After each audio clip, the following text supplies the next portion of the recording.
Di dalam sholat kita mengalami fana, ya, kita mengalami tenggelam. Kenapa? Karena kita fokus kepada kemuliaan Allah dan kehinaan kita. Maka tentu kita sebagai orang yang hina melihat bahwa kita harus bersandar kepada yang mulia.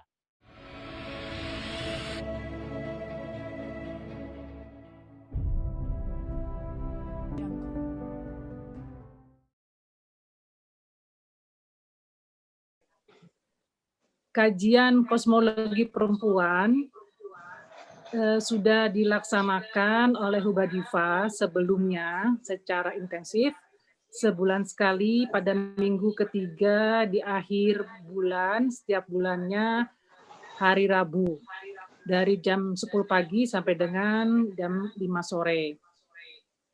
Ini saat sebelum pandemi dan saat ini sudah mencapai sesi ke-30 dari 100 sesi yang direncanakan Ustadz Safwan.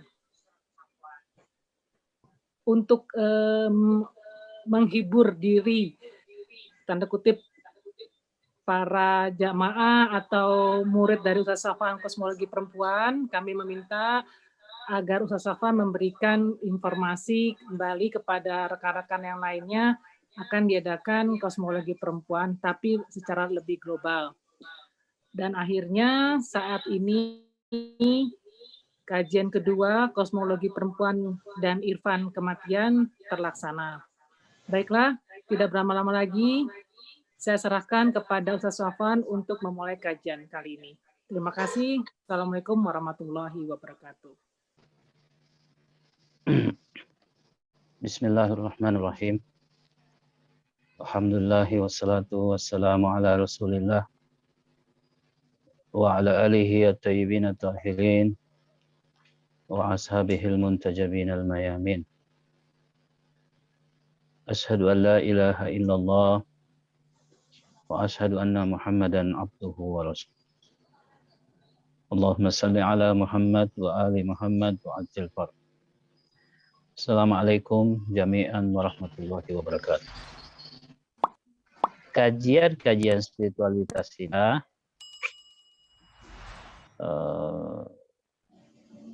mengelola pengalaman batin perempuan saja, ya. Terbatas pada usaha perempuan untuk beradaptasi atau menyesuaikan permasalahan-permasalahan yang mereka hadapi.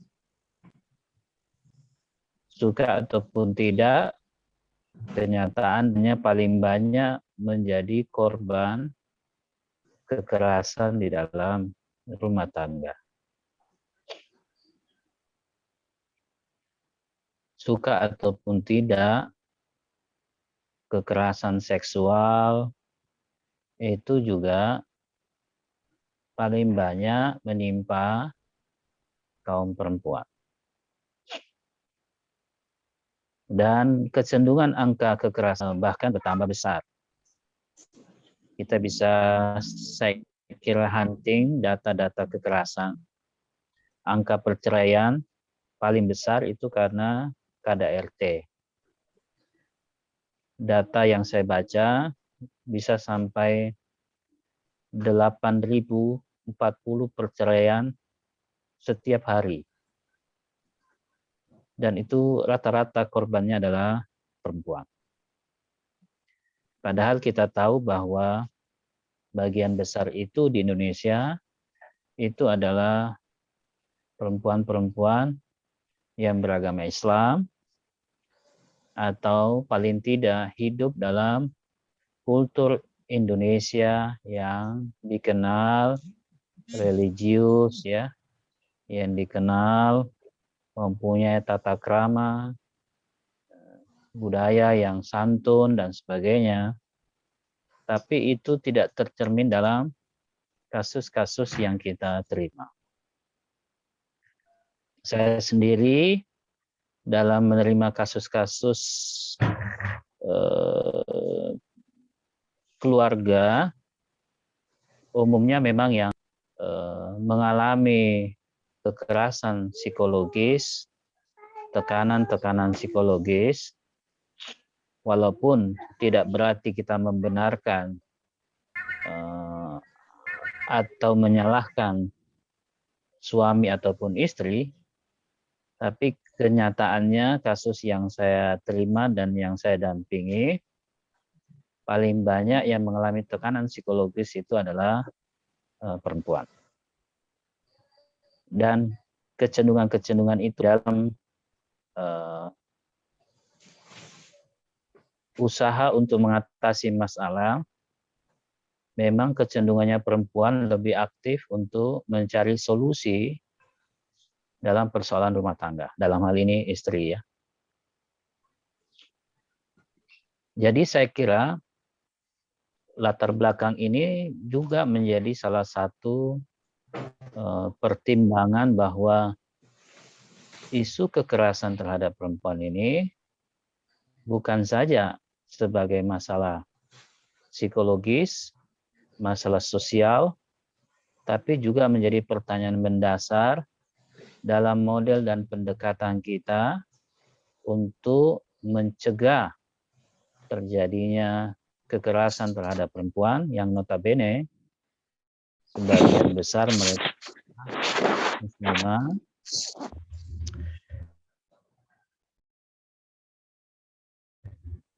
Saya tidak bosan untuk mengulangi bahwa dalam klaim-klaim keagamaan pun kekerasan itu juga masih ada. Kekerasan verbal ya, kata-kata yang suami yang menyakitkan istri gitu. Itu juga saya terima kasus-kasusnya. Ancaman-ancaman saya kira. Ya. Bahkan ketika saya berdiskusi bertiga dengan pasangan suami istri, bahwa dia melakukan itu karena cenderung terbawa oleh emosinya. Jadi bisa kita katakan bahwa watak dominasi laki-laki itu masih sangat besar. Tentu pendekatan kita sekarang ini bukan mau mendikotomikan, memperlawankan laki-laki dan perempuan. Karena pendekatan kita bukan seperti itu. Kita hanya bicara kasus-kasus yang berkembang. Sebagai sebuah data tentu itu bisa menjadi pelajaran buat kita bagaimana memahami persoalan perempuan. Ya.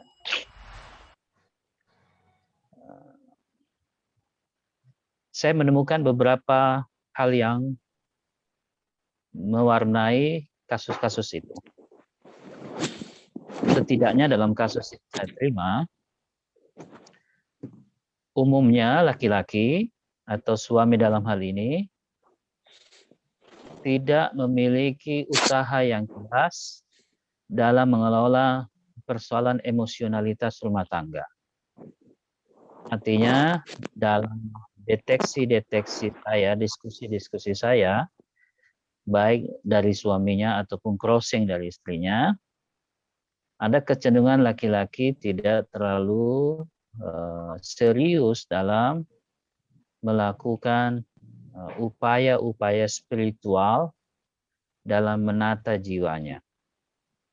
Ada kecenderungan laki-laki lebih banyak rumit dan ruwet memikirkan sehingga itu menjadi persoalan yang berputar-putar di pikirannya.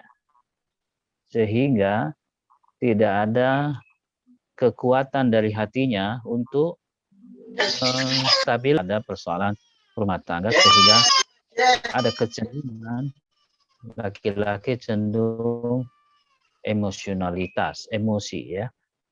Ya. Dari data yang saya terima agak sangat jarang.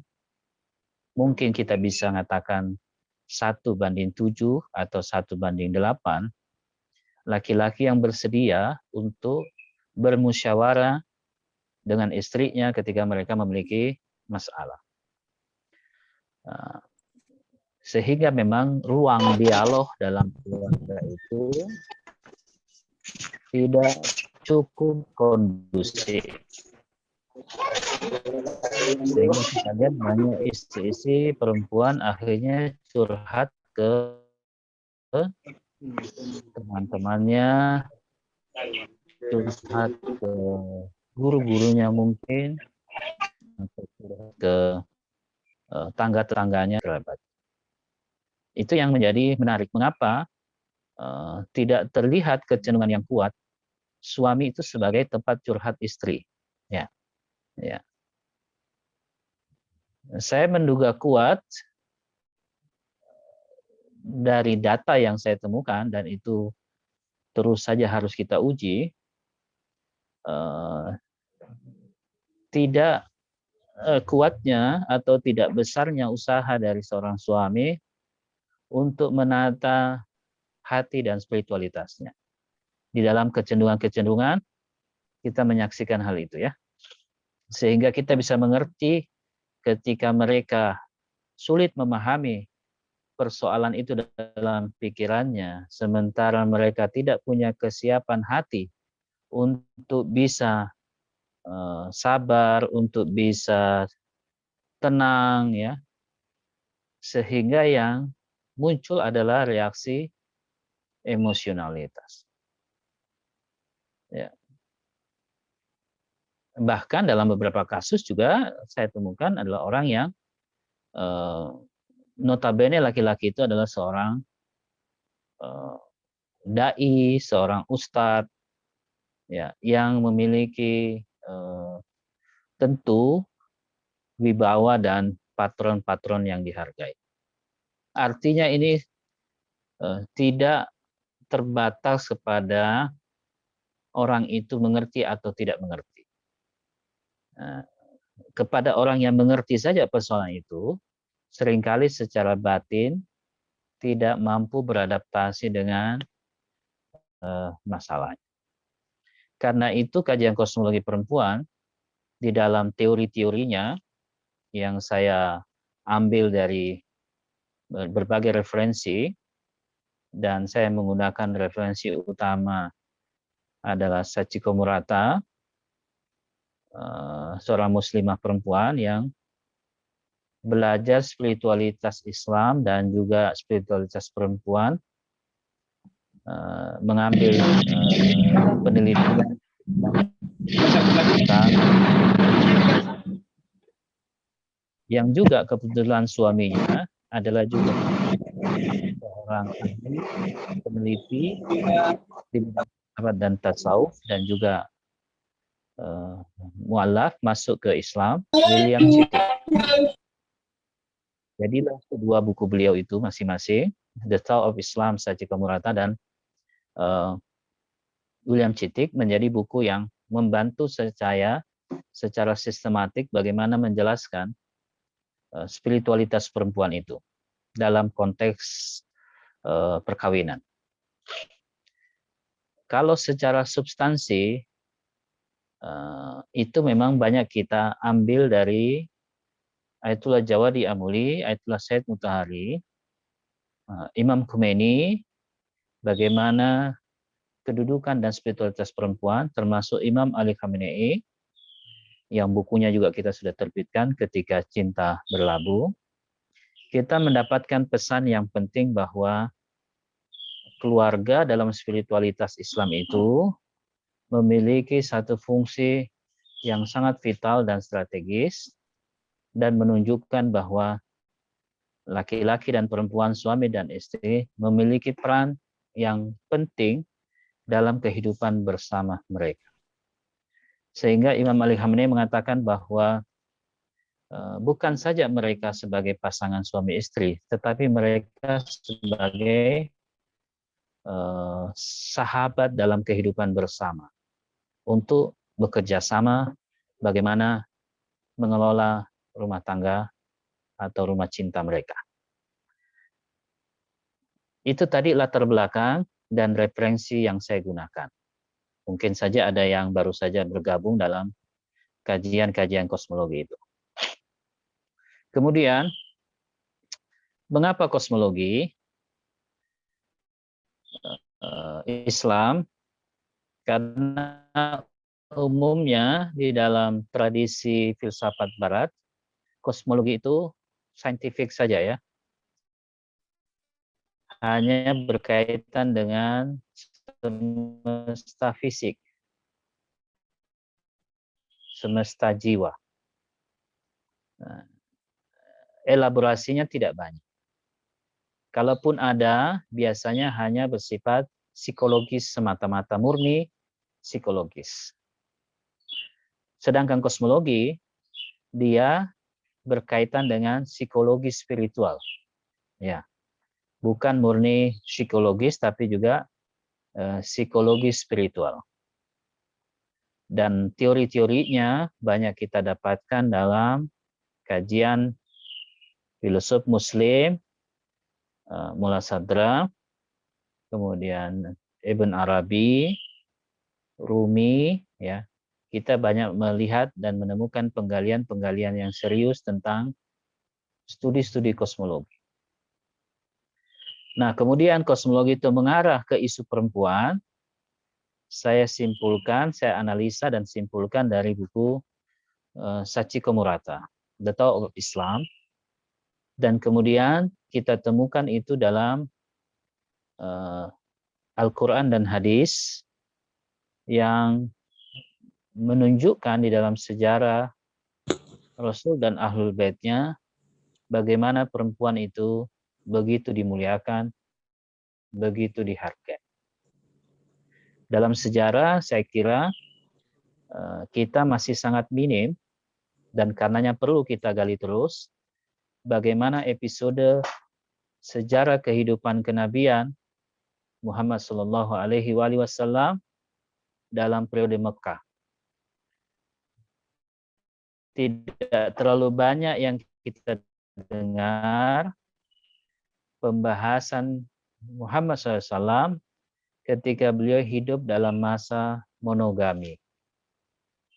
Rasul dalam kaitan dia dengan dua perempuan yang begitu agung dimuliakan dalam periode Mekah, selain perempuan-perempuan dalam periode Madinah, Ummul Mukminin, tetapi pada periode Mekah, ini yang sangat kurang dikaji, posisi spiritualitas Sayyidah Khadijah sebagai istri Nabi, dan posisi spiritualitas Fatimah Zahra sebagai putri Nabi, putri Sayyidah Khadijah, dalam kehidupan Muhammad Sallallahu Alaihi Wasallam.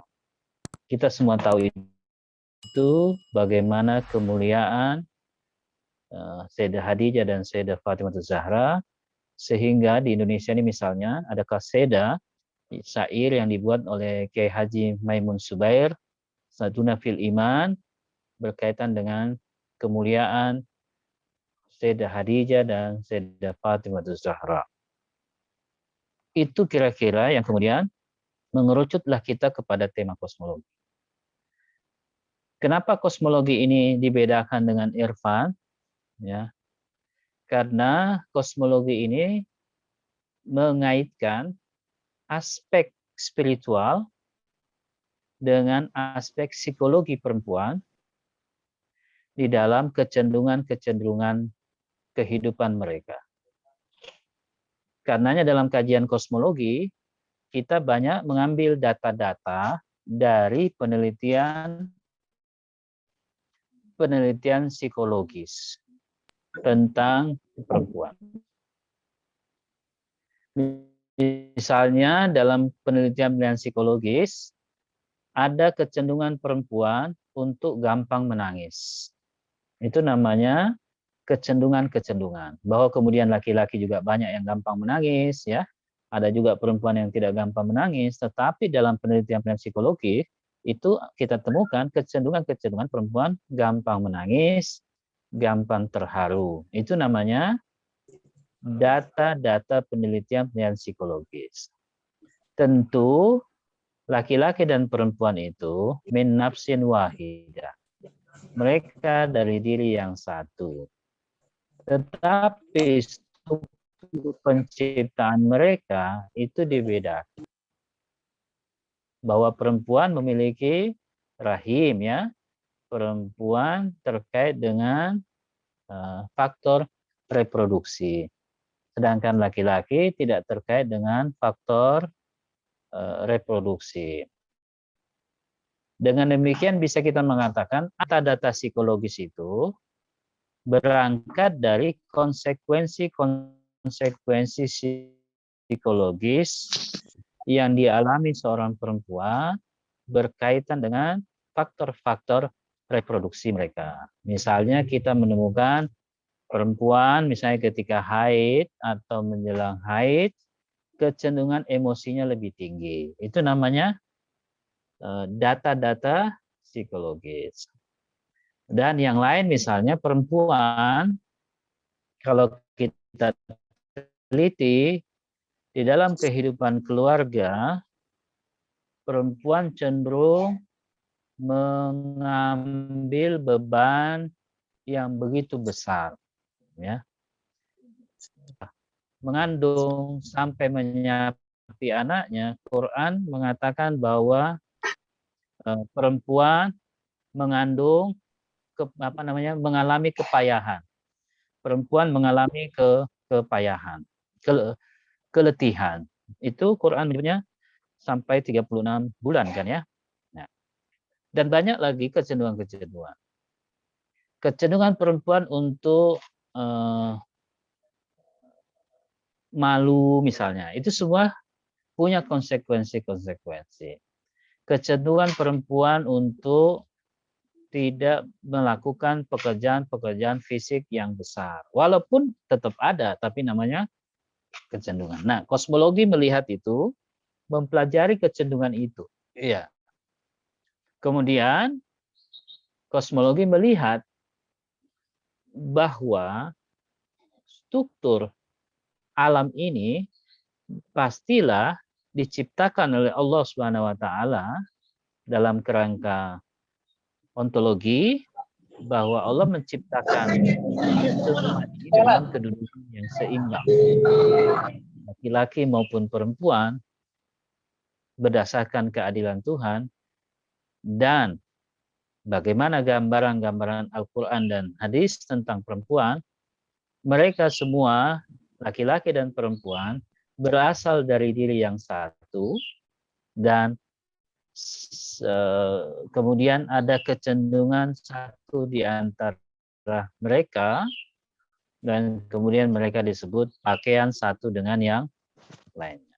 Jadi kita melihat ada perbedaan pada data pada kasus di mana kecenderungan-kecenderungan perempuan itu berkonsekuensi pada beban-beban yang begitu besar, tetapi dalam kerangka filosofis ontologinya mereka sesungguhnya sama-sama memiliki posisi yang seimbang sebagai manusia yang memiliki jiwa, bahwa laki-laki juga bisa menangis, perempuan juga bisa menangis, ya, bahwa laki-laki bisa juga lemah lembut, perempuan juga bisa untuk bersikap yang kasar misalnya. Nah, itu namanya di jiwa potensi. Sehingga kosmologi mengatakan ada perbedaan antara kecenderungan-kecenderungan perempuan dari sisi alam fisik dan bagaimana perempuan itu harus dipandang dalam jiwanya, di mana mereka itu sesungguhnya seimbang. Itu ya latar belakangnya. Nah, posisi irfan yang kita bicarakan di sini bukan irfan teori ya, bukan teori-teori irfan atau yang disebut irfan nadhari ya. Tetapi irfan yang kita maksud di sini adalah irfan amali, irfan praktis, tasawuf praktis. Ya. Kenapa kita menggali irfan dan kosmologi ini secara bersama-sama? Kosmologi itu memetakan bagaimana relasi ketidakseimbangan laki-laki itu terjadi, dan kemudian bagaimana kosmologi Islam membawa ketidakseimbangan itu pada keseimbangan. Model dan metode yang ditawarkan oleh kosmologi itu kemudian secara praktek dilakukan dalam pendekatan irfan. Jadi kosmologi itu adalah skemanya bagaimana mendeteksi, bagaimana menganalisa, bagaimana memeriksa faktor-faktor ketidakseimbangan yang diterima atau yang dihadapi perempuan dalam kehidupan sosial fisiknya, dan menunjukkan bahwa sumber ketidakseimbangan itu bukanlah berasal dari kerangka penciptaan, bukanlah berasal dari perbedaan-perbedaan yang bersifat takwiniyah, sesuatu yang bersifat penciptaan. Perbedaan-perbedaan itu di dalam ontologi itu dilihat sebagai satu fungsi untuk saling bekerja sama, bukan untuk saling menentang. Karena itu di dalam teorinya, skema kosmologi memperlihatkan bahwa faktor-faktor keseimbangan itu berasal atau intinya, jadi kekerasan yang dialami oleh perempuan itu kalau dalam kasusnya berasal dari ketidakmampuan seorang laki-laki atau seorang suami hidup dalam keseimbangan rohani atau yang kita sebut spiritualitas, sehingga mereka cenderung lebih emosionalitas karena begitu mengagungkan akalnya. Sedangkan dalam skema kosmologi, selain ada akal, juga ada hati. Dan kosmologi melihat bahwa ada perkawinan akal dan hati. Artinya, akal itu juga adalah instrumen manusia, hati itu juga adalah instrumen manusia.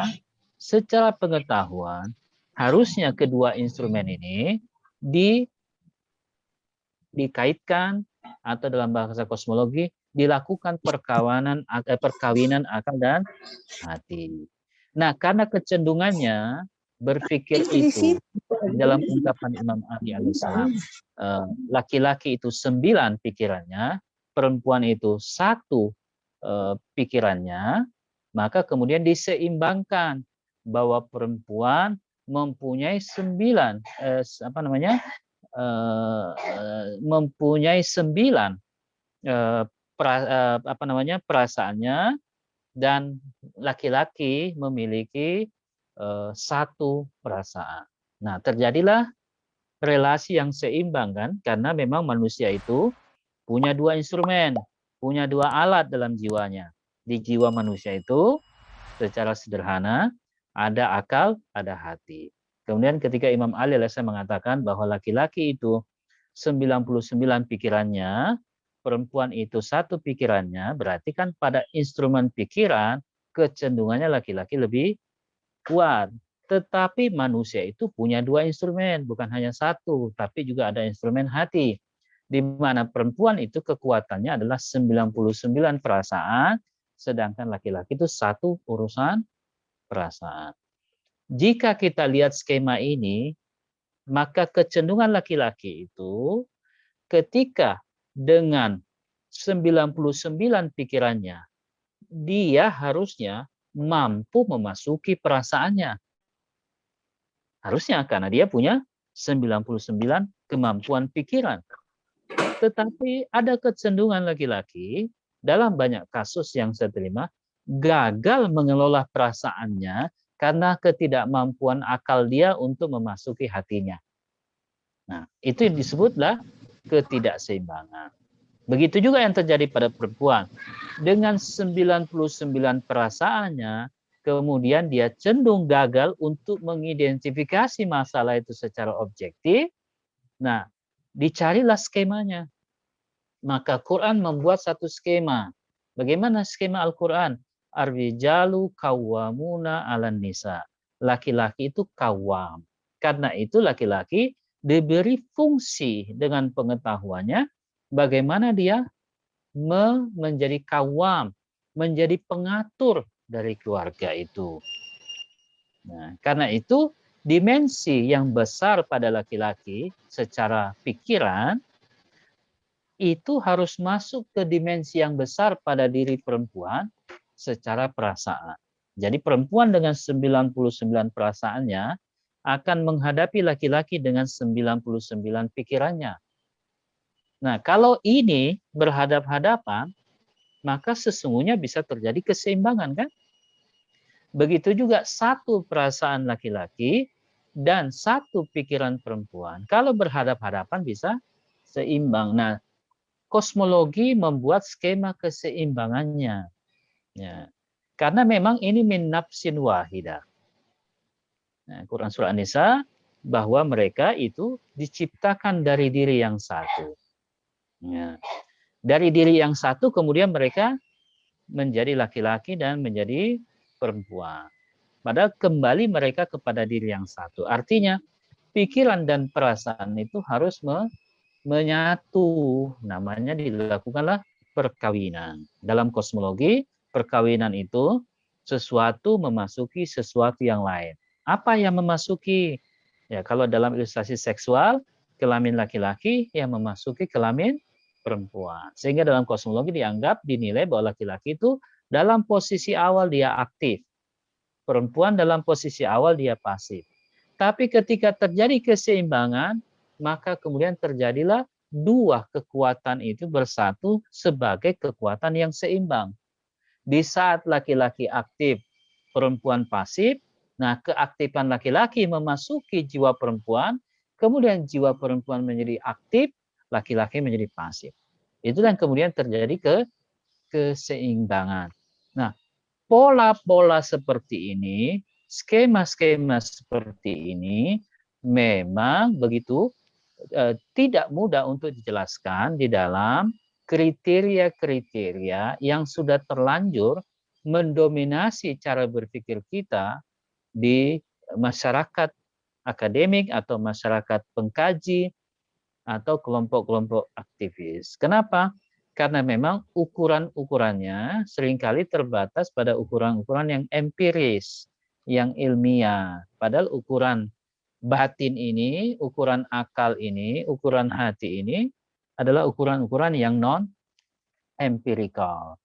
Tetapi karena kita harus mengelola persoalan ini secara objektif, maka disusunlah di dalam usaha kosmologi itu mengelola itu. Dan objektifikasi keseimbangan di dalam teori kosmologi laki-laki dan perempuan itu adalah di dalam keluarga. Nah, di dalam keluarga itu dalam pandangan dunia Islam dibentuklah apa yang menjadi hak dan kewajiban masing-masing, hak dan kewajiban suami, hak dan kewajiban istri, dan ada keseimbangannya, hak dan kewajiban bersama. Di situ berarti hak dan kewajiban itu dibedakan ya, dalam struktur keluarga. Tetapi ketika mereka bukan suami istri, maka laki-laki memiliki hak yang sama dengan perempuan. Mereka kemudian terbedakan ketika mereka masuk dalam relasi keluarga.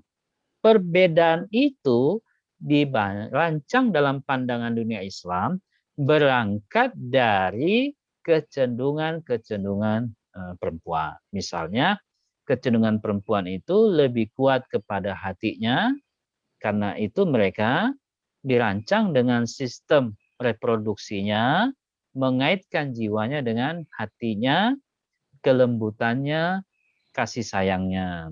Kemudian laki-laki dikaitkan dengan fisiknya, dengan kemampuan fisik materialnya untuk mereka mencari nafkah.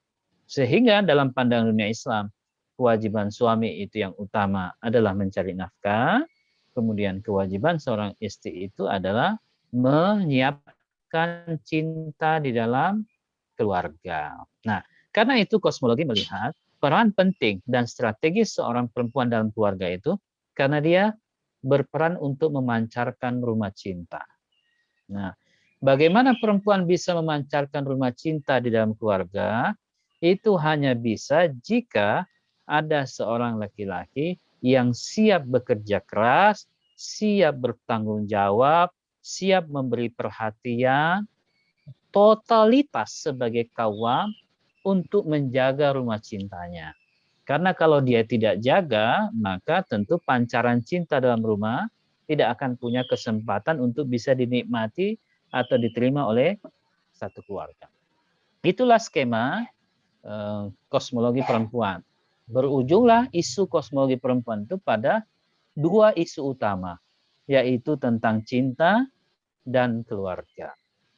Sering saya mengatakan bahwa bagi kecenderungan perempuan itu, dua yang harga mati bagi mereka itu, cinta dan keluarga. Itu harga mati bagi jiwa perempuan dalam kecenderungan-kecenderungan yang kita pelajari dan yang kita teliti. Maka kita sering mengatakan seorang perempuan sebagai seorang istri, mereka adalah ibu rumah cinta, bukan ibu rumah tangga. Karena kalau ibu rumah tangga, dia seperti seorang pembantu rumah tangga. Dia adalah ibu rumah cinta. Nah, itu kira-kira kerangka kosmologi perempuan. Kemudian, kerangka Irfan itu didapatkan dari model kosmologi di mana ketika terjadi ketidakseimbangan, maka faktor penting ketidakseimbangan itu haruslah berangkat dari akhlak. Karena itu di dalam keluarga, masalah hak dan kewajiban yang sudah disampaikan, diturunkan oleh Allah dalam syariat keluarga, tetapi itu semua tidak akan bisa efektif kalau tidak ditopang oleh akhlakul karimah. Ya.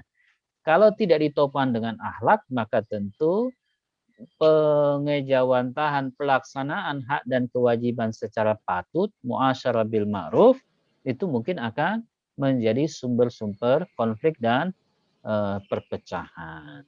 Ya, itu muncullah pendekatan Irfan Amali, bagaimana caranya agar hati itu sebagai lokus utama dalam studi Irfan, itu menyentuh jiwa laki-laki sehingga laki-laki yang diberi kekuatan pemikiran, 99 kekuatan pemikirannya, bisa memasuki hati mereka yang cuma satu itu melalui 99 hati perempuan. Jadi kira-kira perjalanannya itu akal laki-laki ingin memasuki hati laki-laki.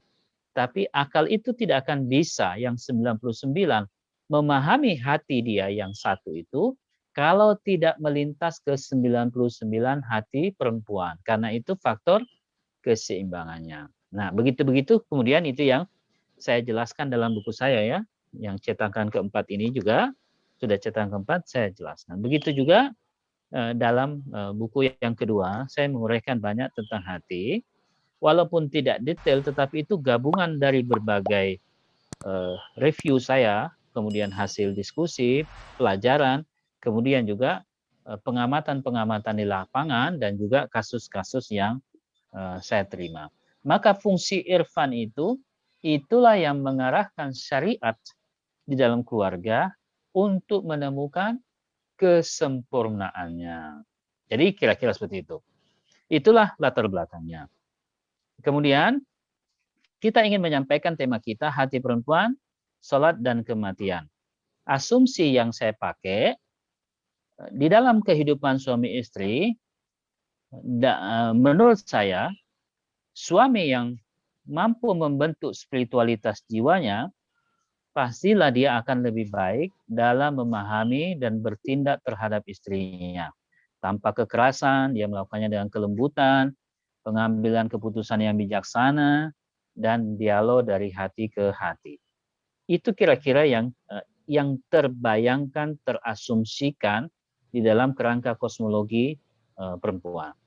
Yang kedua, jadi yang pertama itu bahwa suami memang tidak sebaiknya dalam rekomendasi kosmologi mempunyai satu juga disiplin spiritual, atau dia sebaiknya juga senantiasa melakukan suluk ya, senantiasa melakukan perjalanan spiritual ya, atau bahasa gampangnya suami dalam menghadapi tekanan-tekanan dalam rumah tangga, dalam keluarga, dalam pekerjaan, sebaiknya dia tidak hanya bertumpu kepada hukum ya, kepada syariat, tetapi dia juga menjaga kekuatan jiwanya agar syariatnya bisa menjadi satu kendaraan dia menuju kepada Allah dengan kebersihan jiwa, dengan kebersihan hati.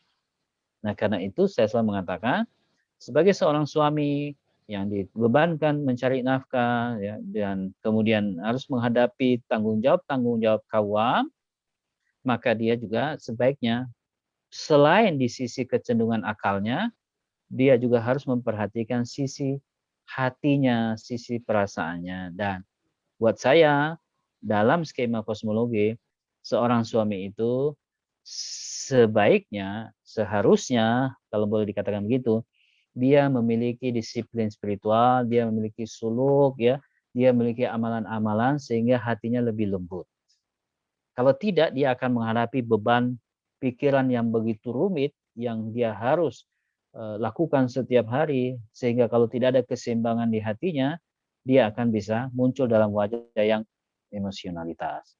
Yang kedua, seorang istri memang yang dituntut dalam skema kosmologi itu yang sangat menonjol adalah kesabaran, ya. Kesabaran dalam menghadapi suasana kebatinan suami yang begitu rumit dalam berbagai beban dan tanggung jawab dia untuk mencari nafkah. Kesabaran ini di dalam konteks kosmologi adalah juga sebagai sebuah kerangka bagaimana justru kesabaran seorang istri ini menjadi faktor yang membimbing suami. Ya. Kenapa? Karena kalau istri tidak memiliki kesabaran-kesabaran pada tingkat, sebagaimana suami juga harusnya sebenarnya sabar ya, cuma kan ini skema kosmologi, maka kesabaran seorang istri itu ditandai di dalam apa yang menjadi kerangka kosmologi, terlihat biasanya dalam kosmologi dalam 3 wajah. Kesabaran seorang istri itu terlihat bagaimana dia di melayani keluarganya, misalnya dengan kecenderungan mereka untuk masak di dapur. Kemudian kesabaran perempuan di dalam melakukan upaya-upaya mendudukkan keluarga di dalam satu ruang yang kondusif bagi pertemuan suami, istri, dan anak-anak. Yang saya sebut dalam kosmologi ruang keluarga. Kemudian juga kesabaran istri dalam mengatur ruang bersama dengan suaminya, yang saya biasa sebutnya di tempat tidur. Jadi ada 3 kerangka kosmologi yang bisa menunjukkan secara objektif dan menilai bagaimana kekuatan kesabaran perempuan, dan berdasarkan data umumnya kita lihat mereka sangat kuat di situ dalam urusannya dengan dapur, sehingga memang perempuan akhirnya memiliki begitu banyak beban ya, padahal itu kan bukan kewajibannya, tapi toh dia juga masih ingin melayani ya, masih ingin memasakkan dan sebagainya. Seperti ada satu panggilan-panggilan insting dalam jiwa perempuan itu. Sekali lagi ini kecenderungan, bukan sebuah kewajiban. Kemudian begitu juga dalam bagaimana seorang perempuan itu menata rumahnya dengan membuat yang indah-indah, membuat bunga-bunga ya, menanam bunga-bunga ya. Dan itu terlihat dia menata itu keindahan di dalam ruang keluarga. Begitu juga bagaimana dia bersama-sama dengan suaminya di tempat tidur dengan hubungan sebagai layaknya seorang suami istri. Nah, kita melihat di situ yang menjadi kecenderungan terlihat bahwa memang ada satu ruang di mana seorang perempuan itu terlihat begitu besar beban, begitu besar tanggung jawabnya, begitu besar kekuatannya. Itu yang di dalam bahasa kosmologi karena dia punya kekuatan cinta. Itu kira-kira.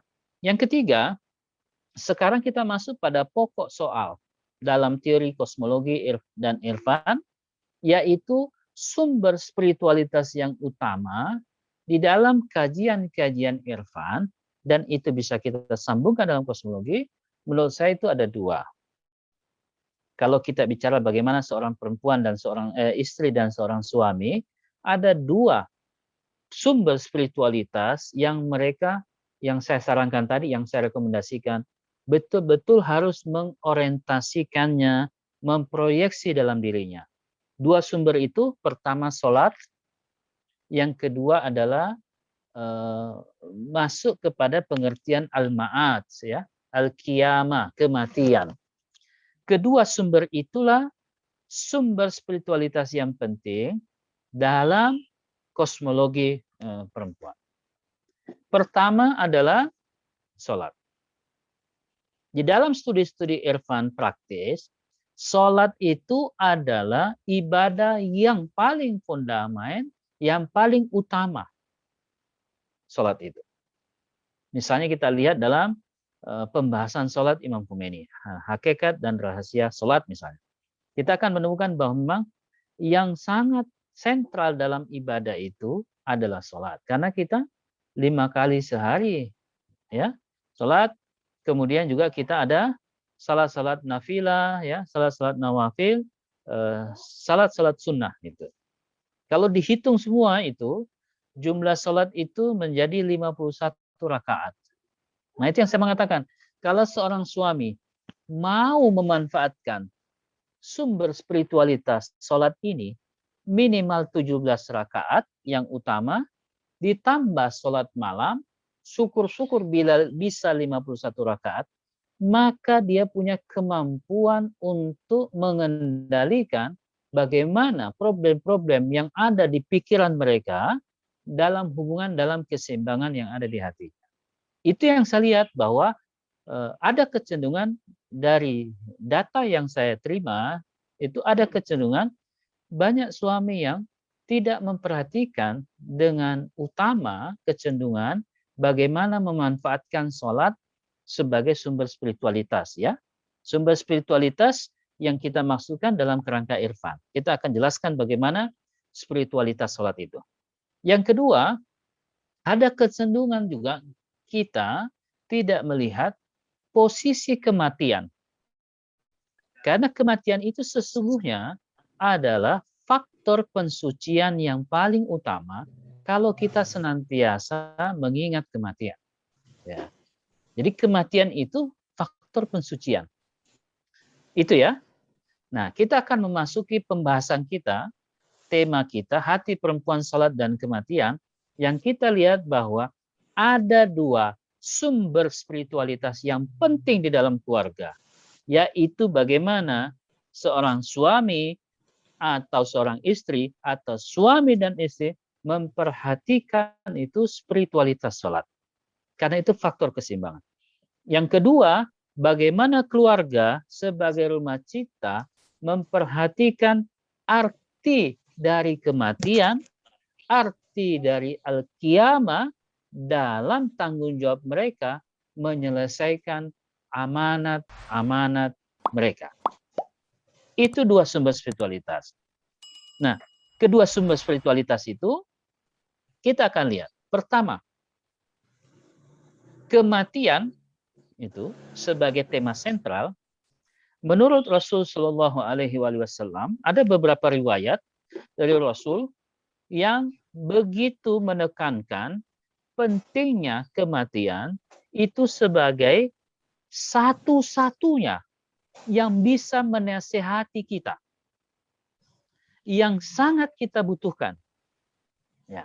Atau kalau dalam bahasa kosmologi, yang bisa menjadi penegur dalam diri kita, artinya kita tidak perlu ditegur dari luar, ada teguran dari dalam, kata Rasul Shallallahu Alaihi Wasallam, kematian adalah satu-satunya penyampai nasihat yang kamu butuhkan. Yang kedua, barang siapa yang telah mati berarti telah merasakan hari kiamatnya. Ingat, kita bicarakan bahwa kematian ada 2. Ada kematian fisik, ya, ada kematian fisik, dan ada yang dimaksud kematian sebagai kehidupan jiwa. Ya. Di dalam kajian irfan, kematian yang dia maksudkan adalah kematian dalam arti kehidupan jiwa. Ingat kosmologi, alam, fisik, kemudian jiwa, dan Tuhan. Nah, kosmologi melihat posisi jiwa. Karena itu, kematian di fisik, itu kita terima faktanya, kita tidak membantah bahwa orang mati secara fisik, Tetapi bisa jadi orang, walaupun belum mati secara fisik, tapi dia telah menemukan kematian dalam arti dia bisa menyempurnakan jiwanya melalui jalan kehidupan jiwanya.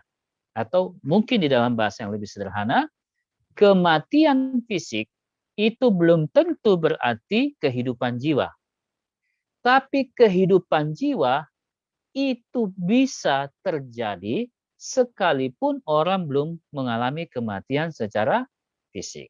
Sehingga ada ungkapan para sufi, mutu qabla anta mutu. Mati sebelum mati, itu artinya jiwa mengalami kebangkitannya, mengalami kehidupan ke tempat asalnya, sekalipun fisiknya belum mati.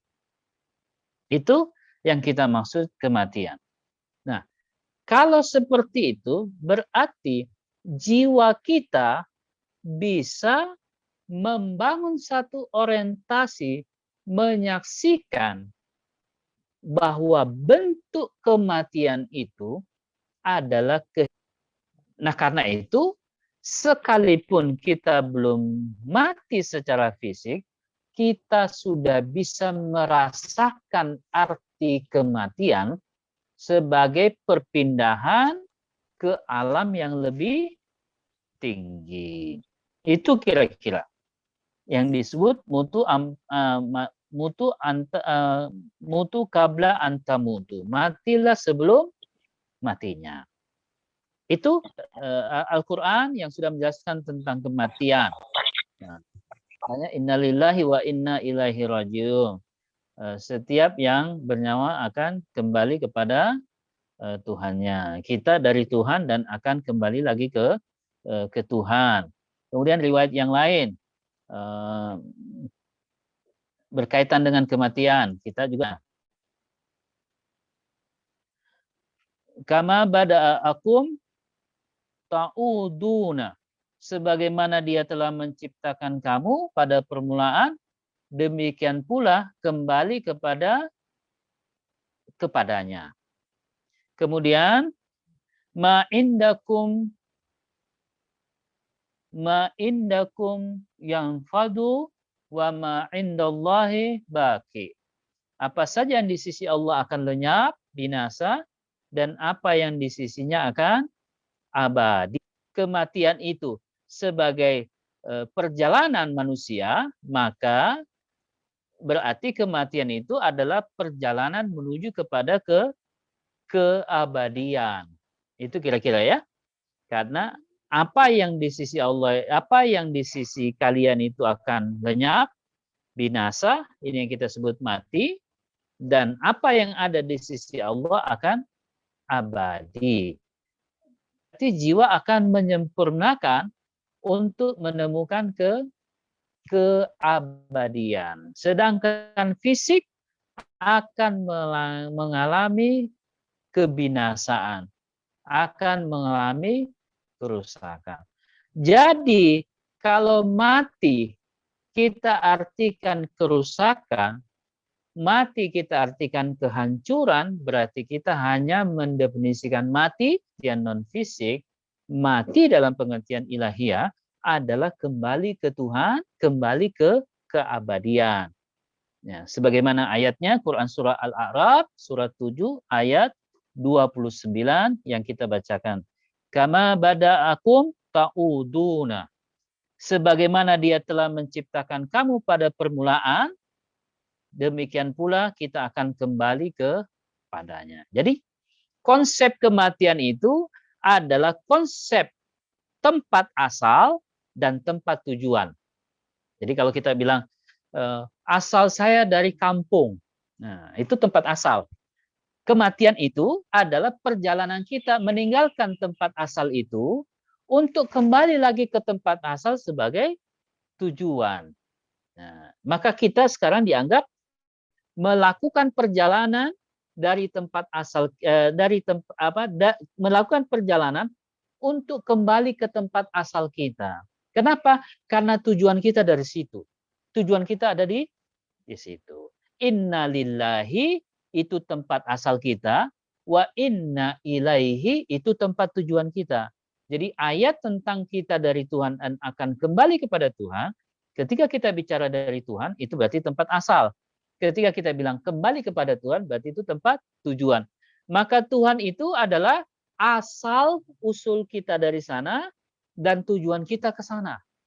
Nah, maka orang yang melakukan perjalanan itu adalah orang yang berjalan dari tempat asal untuk kembali ke tempat asalnya sebagai tujuannya. Berarti di situ ada makna tujuan dalam perjalanan itu. Nah, kita, apa tujuan kita untuk kembali ke tempat asal? Toh kita dari sana. Apa tujuan kita untuk kembali ke asal? Untuk membuktikan bahwa asal kita itulah adalah tempat yang abadi. Di asal itulah, disitulah kita tempat kita yang sejati. Yang kita sebut akhirat. Dunia ini bukan tempat sejati. Dunia ini bukanlah tempat yang abadi. Tempat yang abadi itu adalah akhirat. Nah, jiwa ini di dalam teori kematian, bukan dalam pengertian fisik, dia bisa kembali kepada Tuhannya dalam pengertian rohani. Walaupun fisiknya masih ada di sini, tapi dia sudah bisa menyaksikan secara rohani jalan yang akan dia tuju. Nah, itulah yang kita umumnya pelajari dalam irfan, bagaimana melihat kematian sebagai peristiwa rohani dan jiwa menyaksikan perjalanannya ke sana. Kalau dia sudah menyaksikan jalannya, sudah melihat orientasi perjalanannya, maka seluruh fisiknya itu dibangun, digunakan, dimanfaatkannya untuk tujuan perjalanan rohani. Karena itu di dunia ini kita tidak dilarang untuk mencari harta, kita tidak dilarang untuk kaya, kita tidak dilarang untuk mengumpulkan harta kita, tidak dilarang itu untuk kita memperbanyak harta kita. Yang penting tujuan itu semua untuk dibawa ke tempat tujuan.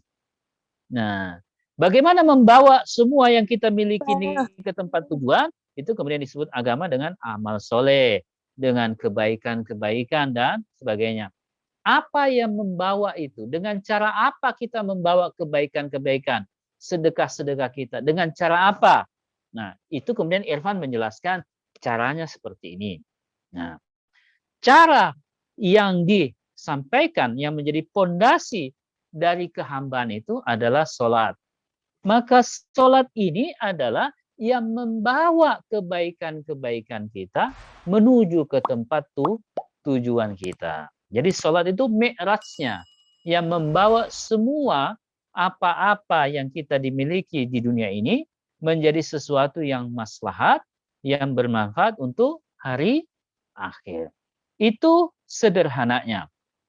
Sehingga kita melihat bahwa kematian adalah, dalam pengertian spiritual ya, kematian adalah jiwa yang menemukan tempat asalnya dan tempat kembalinya sebagai tempat yang membahagiakannya. Maka orang yang telah senantiasa merindukan untuk kembali kepada Tuhan, karena disitulah asalnya dan disitulah kembalinya, innalillahi wa inna ilaihi raji'un, itulah jiwa yang sudah mengalami kebangkitan dan merasakan kematian itu dalam dimensi yang rohani. Maka ukurannya jelas, kalau kita senantiasa merindukan, ingin berjumpa dengan Tuhan, ingin kembali kepada Tuhan, berarti itu adalah jiwa-jiwa yang telah melihat kematian dalam pengertian rohani. Itu ukurannya. Bentuk manifestasi dari ukuran itu adalah berjumpa dengan Allah, lika Allah dengan sholat. Maka kalau orang memaknai kematian, pastilah jiwa-jiwanya adalah jiwa-jiwa yang senantiasa merindukan kematian. Kalau untuk merindukan kematian itu adalah artinya dalam pengertian spiritual adalah lika Allah, perjumpaan dengan Allah, maka pasti dalam jiwanya yang terlihat posisi penting sholat sebagai mi'raj. Maka kita lihat bahwa sholat dan kematian itu sebuah persambungan spiritualitas yang sangat indah. Kalau ini terbangun di dalam kerangka kosmologi perempuan, maka kita akan melihat posisi persoalan yang kita bicarakan tadi di atas tentang seorang suami yang sebaiknya bahkan seharusnya memiliki kemampuan dan usaha untuk membentuk spiritualitas dalam jiwanya yang kita sebut dengan tazkiyatun nafs. Kalau tidak, dia akan mengalami ketidakseimbangan.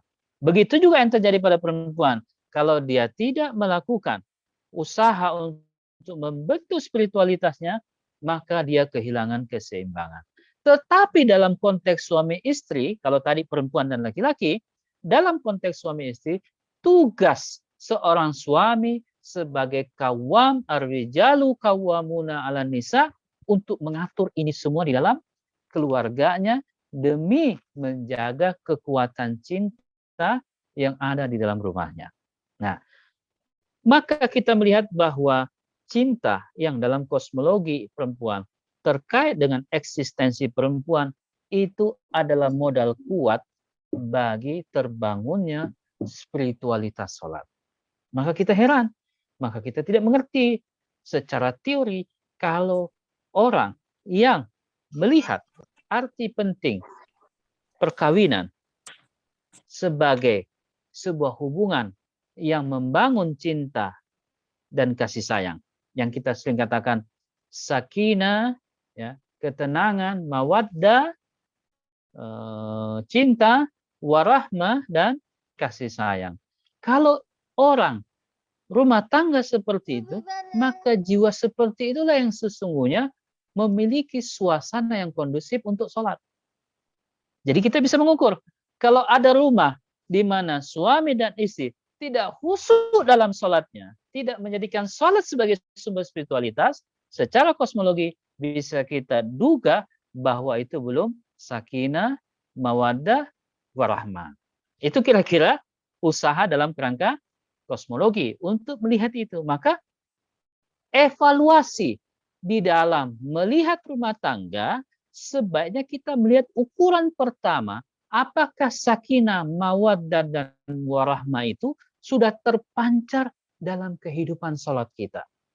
Dan faktor sholat yang utama dalam spiritualitas, tentu selain kewajiban yang diwajibkan 5 kali sehari dan semalam, adalah sholat malam. Maka saya selalu mengatakan, kalau ada persoalan suami istri, lantas suami misalnya belum menciptakan satu suasana menghidupkan sholat-sholat dalam rumahnya, belum mampu menghadirkan sholat malam sebagai sesuatu yang rutin di dalam keseharian dia dalam keluarga, maka sebaiknya dia harus berpaling dulu kepada masalah spiritualitas sebelum dia bicara masalah material. Karena pondasi material itu di dalam filsafat adalah masalah. Baik, kita bisa mengukur ya, bahwa kalau kita cerita semoga sakinah, mawaddah, warahmah, yang paling gampang mengukurnya, walaupun paling sulit, yaitu apakah kita sudah menciptakan suasana dalam jiwa kita untuk senantiasa menghadirkan sholat, bukan hanya dalam pengertian yang wajib, karena akhlak itu tidak bicara yang wajib. Akhlak itu akhlak itu pondasinya adalah wajib. Tetapi pancaran yang akhlak itu adalah nafilanya, sunnah-sunnahnya. Allah Subhanahu wa taala mengatakan bahwa kalau kalian ingin datang kepada sholat, kepada saya, datanglah kepada saya dengan nafilah-nafilah. Dan nafilah sholat yang terbaik dalam ungkapan para sufi itu adalah sholat malam. Saking pentingnya sholat malam, semoga saya dan kita semua bisa menjaga dan menghidupkan itu. Saking pentingnya sholat malam, di dalam pembahasan para sufi, para arif, para ulama, bahkan mereka mengatakan sholat malam itu sebaiknya dikodok, diganti kalau kita tidak bisa lakukannya. Ya. Padahal itu bukan kewajiban. Artinya ada suasana yang hidup dalam jiwa itu ketika orang mau sholat malam. Imam Khomeini mengutip tentang nasihat Rasul kepada Imam Ali. salah satu nasihat utama Rasul kepada Imam Ali adalah sholat malam. Diucapkan itu 3 kali. Sholat malam, sholat malam, sholat malam. Dan kehidupan Rasul dan Imam Ahlul Bait diwarnai oleh sholat malam. Itu yang sederhana, walaupun saya tidak mengatakan mudah untuk melakukannya, tapi untuk mengukur apakah keluarga itu sakinah, mawaddah, warahmah, itu ada pada kemampuan kita untuk melakukan sholat sebagai sumber spiritualitas. Nah, tentu kita akan jelaskan secara singkat, 15 menit lagi, bagaimana spiritualitas sholat itu. Satu, spiritualitas sholat, kita tidak bicara hukumnya, kita tidak bicara tata caranya, kita bicara irfannya, spiritualitasnya. Saya akan menjelaskan 2 spiritualitas sholat dalam pembahasan Imam Khomeini rahmatullah alaih yang bisa kita kaitkan dengan kematian, dan kematian itu bisa kaitkan dengan bagaimana seorang laki-laki fana di dalam jiwa istrinya. Suami yang fana dalam jiwa istrinya yang dibingkai oleh sholat. Pertama, tawajjuh. Ya. Tawajjuh. Orang yang fokus. Orang yang fokus kepada, dalam sholat ya, ada disebut tawajjuh. Orang yang fokus kepada dirinya. Melihat bahwa dirinya adalah orang yang hina. Dalam dirinya, dalam sholatnya, dia melihat dirinya hina dan memandang kemuliaan Rabb. Luar biasa itu. Kalau irfan sholat ini dibangun, maka tidak ada laki-laki atau perempuan yang merasa lebih mulia. Laki-laki merasa lebih mulia daripada istrinya, istrinya lebih mulia daripada suaminya. Tidak. Karena kedua-duanya di hadapan Allah, mereka adalah orang yang hina. Maka kalau keduanya hina, maka tentu mereka tidak boleh saling menghinakan. Ya, mereka justru harus saling menghormati dalam usaha dia untuk memuliakan Allah Subhanahu wa taala. Karena untuk apa menghinakan suami? Memang dasarnya dia sebagai hamba hina. Mengapa mau menghinakan istri? Memang dasarnya dia dalam sholat, dalam ibadahnya dia adalah orang yang hina secara ubudiyah. Maka seharusnya orang yang hina saling memahami lah bahwa kita ini sama-sama hina di depan Allah Subhanahu wa taala. Kita sering mendengar sesama orang hina dilarang saling menghina. Kira-kira begitu bahasa gampangannya. Karena itu dalam sholat kita tawajjuh, kita fokus bahwa kita ini hamba yang hina secara ubudiyah. Allah lah yang mulia secara rububiyah. Kalau ini tercipta, maka tentu kita tidak akan mau menghinakan, menyalahkan. Kita justru ingin berdialog bagaimana suasana kebatinan ini kita diskusikan, kita bicarakan dalam rangka memuliakan Allah Subhanahu wa taala. Kalau suami merasa lebih mulia karena dia cari nafkah, begitu juga istri merasa lebih mulia karena dia memberikan cinta. Tetapi dalam fungsi kawam, ar-rijalu kawamuna alam nisa, tuntutan dalam kosmologi perempuan selalu dimulai dari laki-laki. Itu kosmologi yang menarik. Kenapa? Karena dia kawam. Ya. Biasanya dalam kosmologi saya mengatakan begini, perempuan itu tergantung bagaimana laki-laki saja. Ya. Karena perempuan di dalam kecenderungan mereka yang sangat kuat, menerima beban yang begitu besar, tapi mereka mampu menyesuaikan dengan apa yang dilakukan oleh laki-laki. Saya sering mengatakan bahwa untuk apa kita menindas perempuan? Untuk apa kita menyakiti perempuan? Karena tambah kita hina, tambah kita tindas mereka, mereka tambah kuat. Maka lebih baik kita muliakan mereka, lebih baik kita menghormati mereka, lebih baik kita memuliakan dalam pengertian relasi suami istri, supaya kita tambah mendapatkan pancaran cahaya cinta. Jadi saya mengatakan sebenarnya rugi melakukan kekerasan terhadap perempuan.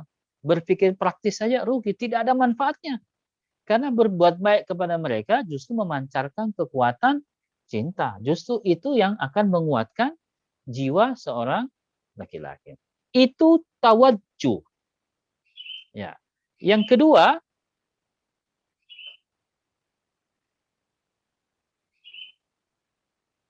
sholat itu juga mengantarkan kita pada tumaknina, kepada ketenangan dan kemantapan sikap. Yang pertama tadi tawajjuh, fokus pada kehinaan kita. Yang kedua ini adalah tumaknina, tenang dan mantap sikap kita. Dikatakan bahwa orang yang sholat itu adalah orang yang seluruh lisannya berkiblat kepada hati. Seluruh lisannya berkiblat kepada hati. Tidak ada yang keluar dari lisannya kecuali digerakkan oleh hatinya. Itu orang yang sholat. Jadi kalau kita sholat, dari lisan kita keluar tapi tidak ada gerakan dari hati, apakah dia sholat dengan hatinya? Dia hanya sholat dengan lisannya. Nah, konteks tumaknina di dalam irfan sholat adalah apa yang kita lisankan, apa yang kita sampaikan, apa yang kita baca, ya, adalah digerakkan oleh hati kita, oleh kalbu kita. Karenanya seluruh lisan kita keluar karena pancaran dari hati. Nah, ini juga bisa kita bawa dalam konstruksi kosmologi bahwa orang yang senantiasa menyampaikan lisannya yang digerakkan oleh hatinya, itulah orang yang berzikir, orang yang berlisan yang sampai berhubungan dengan kalbunya. Maka orang yang seperti ini, semua yang dibicarakan, semua yang diutarakan, yang digerakkan oleh hatinya, maka seluruh kata-kata dia akan terukir di hati dia. Semua kata-kata dia itu adalah ukuran yang ada dalam kalbunya.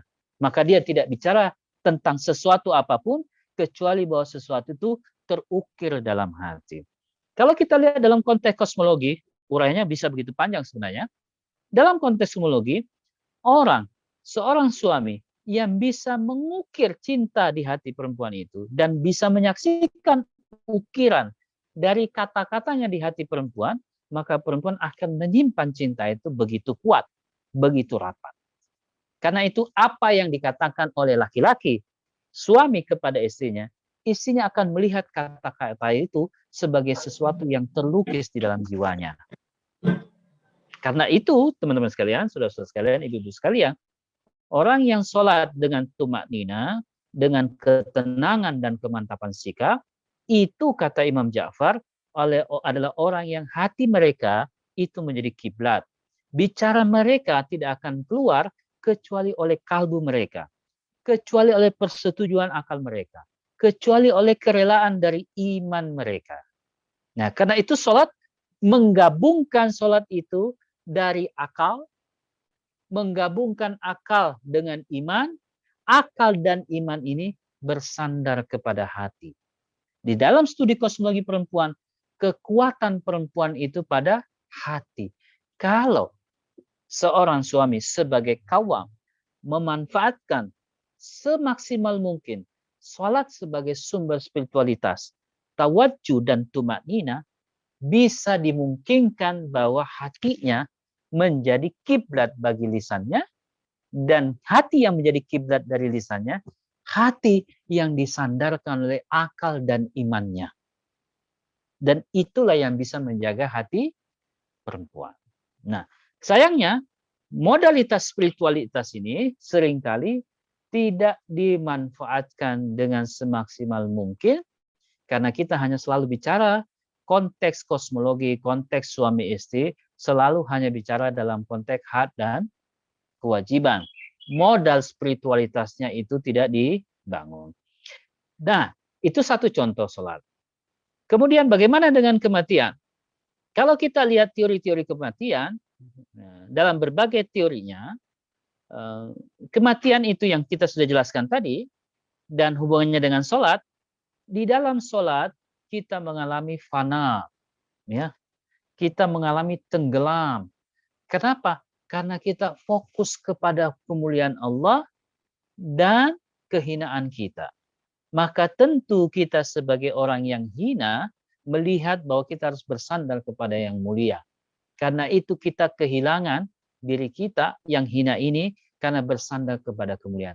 Di dalam sholat sebagai sumber spiritualitas, indikator dari capaian spiritualitas itu adalah kita senantiasa melihat diri kita sebagai orang yang hina di hadapan Allah Subhanahu wa taala. Sebagai orang yang hina, dia pasti senantiasa menjaga lisannya, karena lisannya disandarkan kepada hatinya, dan hatinya menjadi samaran dari akal dan imannya. Orang seperti inilah yang sholat inilah yang bisa mengalami kematian dalam pengertian kebangkitan jiwa. Maka hubungan antara kematian dan sholat itu hubungan yang sangat kuat, karena orang yang sholatlah yang bisa di dalam konteks teosofi Islam pandangan Indonesia, orang yang sholat yang memanfaatkan sumber spiritualitas sholat, bukan hanya dalam tata cara, dalam fikihnya, tetapi memanfaatkan irfan dari sholat, paling tidak tawajjuh dan tumakninanya, maka dia akan mengalami ketenggelaman, dia akan mengalami kefanaan. Disitulah dia mampu mengelola wahamnya, dia mampu mengelola hawa nafsunya. Saya kira akar soal dari persoalan keluarga ini adalah hawa nafsu. Dalam kehidupan apapun, akar soalnya adalah hawa nafsu. Dan hawa nafsu itu berkaitan dengan egonya manusia. Berkaitan dengan Quran yang selalu mengatakan, sesungguhnya manusia senantiasa melampaui batas. Tugian ya, itulah akar soalnya. Maka saya berharap pengembangan konteks kajian kosmologi perempuan dalam pendidikan pranikah itu sebaiknya kita menyiapkan anak-anak kita, generasi-generasi kita yang akan menikah dengan melihat dimensi irfan, dimensi tasawuf selain dimensi syariat, karena tidak mungkin kita memisahkan antara syariat dengan tasawuf, antara syariat dengan irfan, tetapi yang sering terjadi penekanan irfannya itu kehilangan kemampuan diorientasikan dalam syariat kita. Itulah masalah pokok kita, sehingga saya kira kekerasan terhadap perempuan lahir dari watak laki-laki yang tidak memanfaatkan sumber spiritualitas sholat dan memanfaatkan bagaimana kematian dalam arti kebangkitan jiwa. Saya akan tutup dengan berbagai riwayat atau kata-kata para sufi tentang kematian.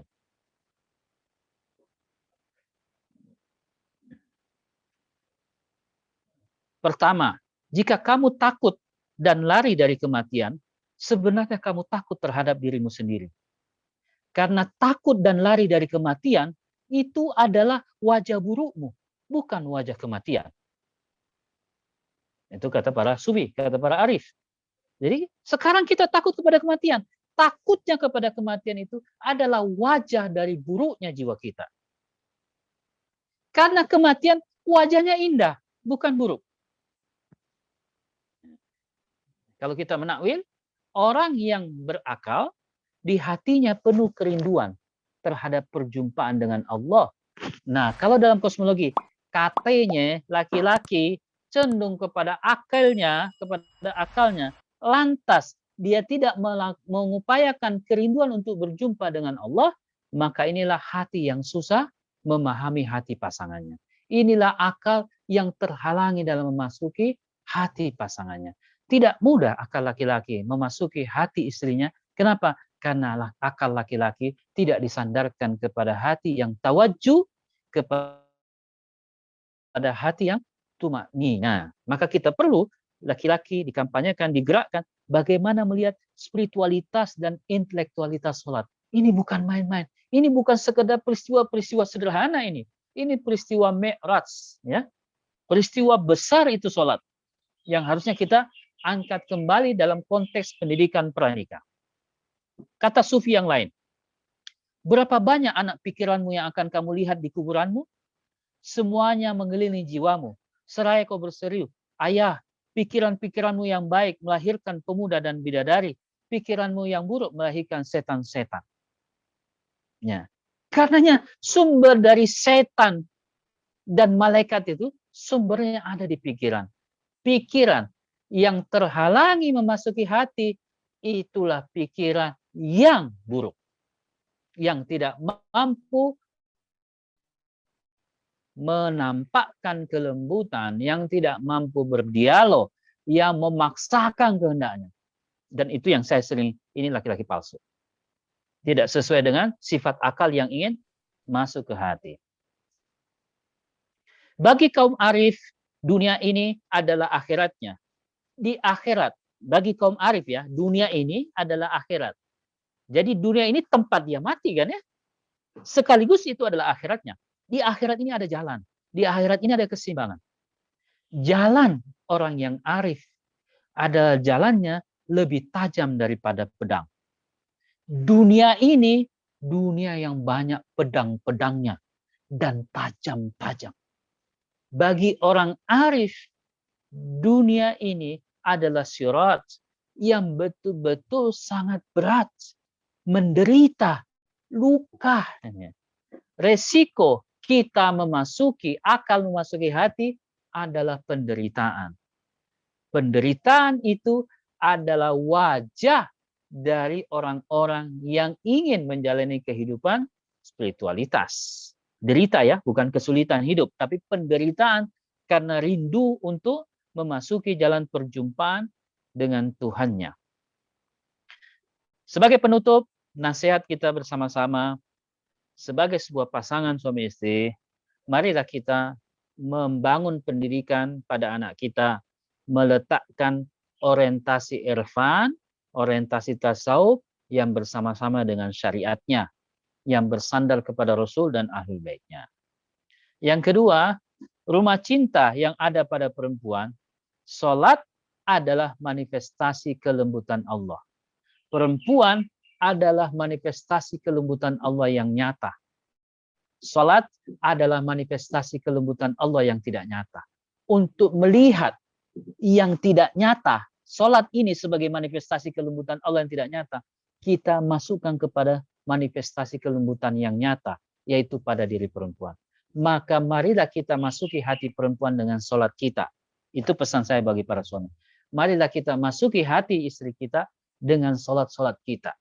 Marilah kita masuki hati perempuan kita dengan sholat. Karena sholat itu manifestasi kelembutan Allah yang tidak nyata. Kita akan melihat kenyataan sholat itu melalui hati perempuan. Kita sebagai suami, saran saya, nasihat saya buat diri saya dan kita semua, marilah kita masuki hati perempuan kita dengan sholat-sholat kita sebagai sumber spiritualitas. Mereka yang memasuki hati istrinya dengan sholat-sholatnya sebagai sumber spiritualitas dalam penjelasan saya, mereka akan melihat seperti penjelasan Imam Khomeini, bahwa orang-orang yang seperti ini dalam memanfaatkan sumber spiritualitas dan perbuatan baiknya, dalam konteks kosmologi adalah perbuatan baik kita kepada istri kita, itu akan menyaksikan alam barzahnya. Dan dia akan menyaksikan menjelang kematiannya, akan melihat cahaya salatnya itu menjelang kematiannya. Dan cahaya salat itulah yang akan menjadi jendela di mana dia menyaksikan surganya Allah Subhanahu wa ta'ala. Itulah yang bisa kita simpulkan secara singkat. Sebagaimana Al-Quranul Karim, Quran Surah Al-Fajr, Surah 89, ayat 27 sampai 30.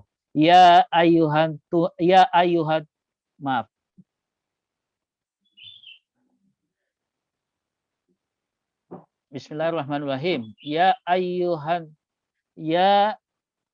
ayyatuhan nafsul mutmainnah, irji'i ila rabbika radiyatan mardiyah, wadkhulu fi ibadi wadkhulu jannati. Wahai jiwa yang tenang, mutmainnah, biasanya dalam mutmainnah itu kaitannya dengan perjuangan, kaitannya dengan hamazah, ya. Ayat ini biasa dikaitkan dengan ayat-ayat perjuangan, jihad, ya. Dalam konteks irfan, ya ayyuhal ya ayyuhat maaf ya ayyutu ya ayyatuhan nafsul mutmainnah, wahai jiwa yang tenang, maksudnya jiwa-jiwa yang berjihadun nafs, ya. Jihadun nafs itu salah satunya adalah tazkiyatun nafs. Kembalilah kepada Tuhanmu, innalillahi wa inna ilaihi, kembalilah kepada Tuhanmu, matilah kamu, bangkitkanlah jiwamu kepada Tuhanmu dengan hati. Irji'i ila rabbika radiyatan mardiyah, dengan hati yang diridhoi, dengan hati yang ridho dan diridhoi. Perkawinan itu sakinah, mawaddah, warahmah. Karena itu perkawinan sebagai sakinah, mawaddah, warahmah itu adalah sarana jihadun nafs. Maka orang yang memperjuangkan keluarganya sebagai ruang sakinah, mawaddah, warahmah dan dia memperjuangkan sebagai jihadun nafsnya, itulah orang-orang yang mutmainnah. Dan orang yang samawa dan mutmainnah, itulah mereka yang hatinya ridho dan diridhoi. Itulah hatinya yang mardiyah. Mardiyah itu salah satu nama Fatimatus Zahra. Maka buat saya dalam dimensi kosmologi, sakinah mawaddah sebagai perkawinan, dan kita harus perjuangkan jihadun nafs dengan memanfaatkan sumber spiritualitas salat yang luar biasa dan konsep kematian barzah yang ma'at itu, kita akan menjadi jiwa-jiwa yang mutmainnah. Kenapa? Karena kita jiwa petarung, jihadun nafs. Yang seperti itulah yang akan memasuki salah satu nama yang paling indah. Salah satu nama Fatimatus Zahra, yaitu mardiyah. Yang diridhoi, yang ridho dan diridhai oleh Allah Subhanahu wa Ta'ala. Rasul mengatakan, Fatimah adalah belayan jiwaku. Ridhonya Fatimah adalah ridhoku. Rasul mengatakan tidak memuliakan perempuan kecuali orang mulia. Dan Fatimah itu Zahra seorang perempuan. Maka orang yang tidak memuliakan dia pasti tidak akan dimuliakan oleh Rasul. Orang yang tidak membuka keridhaan Fatimah dan Fatimah tidak ridho, pasti Rasul tidak akan ridho dan Allah tidak akan ridho. Perempuan ini adalah Sayyidatun Nisa'il Alamin. Dialah pemimpin para perempuan di alam ini. Maka marilah kita belajar untuk mensimulasi jiwa kita, menghubungkan antara hati perempuan, kematian, dan sholat. Wassalamualaikum warahmatullahi wabarakatuh.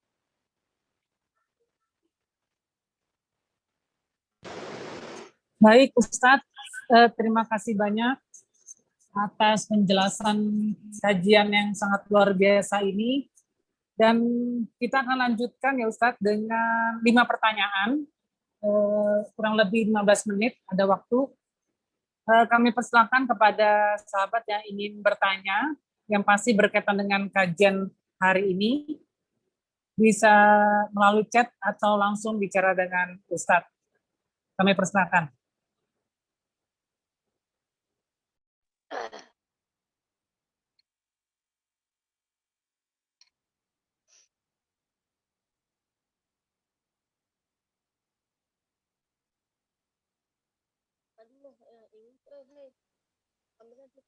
Ditunggu bagi yang ingin bertanya langsung kepada Ustadz, Ibu, Bapak, atau adik-adik, sahabat semua, silakan.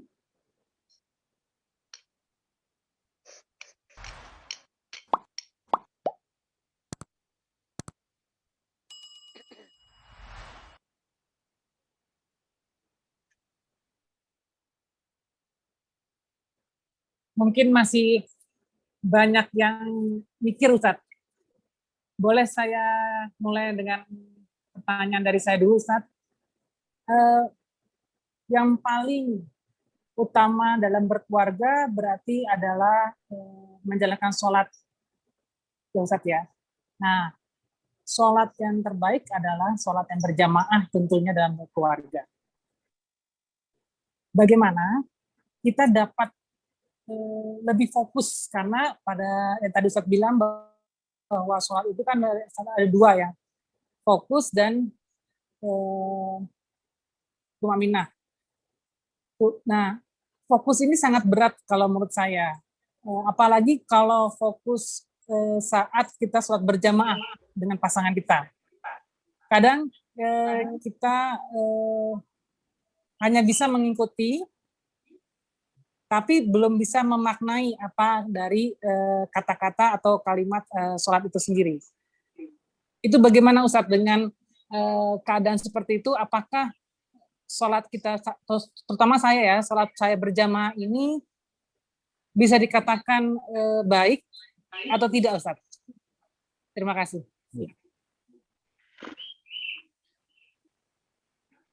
Ya, terima kasih atas pertanyaannya.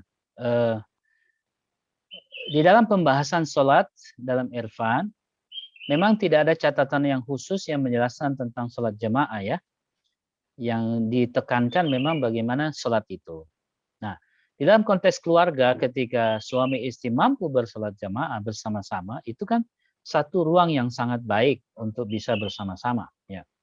Tapi yang penekanannya adalah bagaimana keduanya masing-masing itu sholat dengan dua hal yang pokok, yaitu tawadjuh dan tumakninah. Tawadjuh itu dia fokus kepada kehinaan dia sebagai hamba dan kemuliaan rububiyah. Nah, itu prinsip utama. Bagaimana keduanya bisa memanfaatkan sumber spiritualitas salat untuk tawadjuh kepada dirinya agar dia bisa melepaskan ego-egonya dengan merasakan kehinaan dia sebagai hamba dan merasakan kemuliaan Allah Subhanahu wa taala sebagai Rabb-nya. Tetapi ketika kita bisa bersama-sama, tentu itu akan lebih bagus. Masalahnya kan memang secara teknis kebersamaan itu, apalagi di dunia seperti sekarang ini orang bekerja ya, irama yang tidak sama dan macam-macam. Nah tentu kebersamaan di salat jamaah itu juga punya dimensi pendidikan yang lain ya. Tapi secara khusus tidak terkait dengan spiritualitas salat. Dimensi yang lain bahwa kita bisa membangun satu kebersamaan di dalam keluarga. Nah itu konteksnya baik dalam konteks bagaimana kita membangun kebersamaan. Dalam konteks spiritualitas, penekanannya adalah pada masing-masing bagaimana bisa tawadjuh dan tumaknina itu. Itu yang dalam konteks bisa melaksanakannya. Nah, dan apalagi kalau kita bicara sholat malam yang utama sebagai nafilah ya, sholat wajib kita tidak perlu bahas lagi karena itu kewajiban. Saya mengatakan akhlak itu adalah ketika kita mampu melakukan sesuatu yang bukan kewajiban, tapi itu sunnah, itu akhlak yang tertinggi. Ya, kalau kita diwajibkan lantas kita melaksanakan, itu biasa kan? Tapi tidak diwajibkan lantas kita bisa melaksanakannya, itu yang luar biasa. Nah, itu yang dikatakan oleh Allah Subhanahu wa taala, datanglah kepadaku dengan nafilah-nafilahku, sunnah-sunnahku. Berarti kekuatan akhlak itu ada pada sunnah-sunnah kan?